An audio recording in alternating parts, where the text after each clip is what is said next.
কখনো ভেবে দেখেছেন আপনার কথাবার্তাও কারোর কমফোর্ট জোন হতে পারে? আপনার শব্দ চয়নের কারণে কারোর পুরো দিনটাই ভালো হয়ে যেতে পারে। আমরা সব কিছু নিয়ে খুব বেশি খুঁতখুঁতে কিংবা সচেতন হলেও নিজেদের কথাবার্তা নিয়ে খুব একটা ভাবি না। অথচ আমরা চাইলে শুধু আমাদের কথার দ্বারাই একটা মানুষকে আপন বানিয়ে ফেলতে পারি। কথাবার্তার মাধ্যমেই মানসিক শান্তি দিতে পারি, কথাবার্তার মাধ্যমেই যত্ন নিতে পারি। পৃথিবীর সব জড়িয়ে ধরা শারীরিক হয় না। আপনি কখনো কখনো একজন ক্লান্ত মানুষকে আপনার কথার উষ্ণ শব্দ দ্বারাও আগলে নিতে পারেন, জড়িয়ে ধরতে পারেন।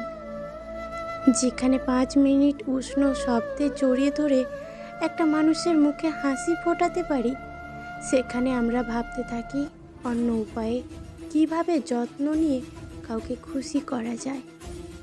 অথচ আমরা ভুলেই যাই শব্দের যত্ন পৃথিবীর সবচেয়ে সুন্দর যত্ন।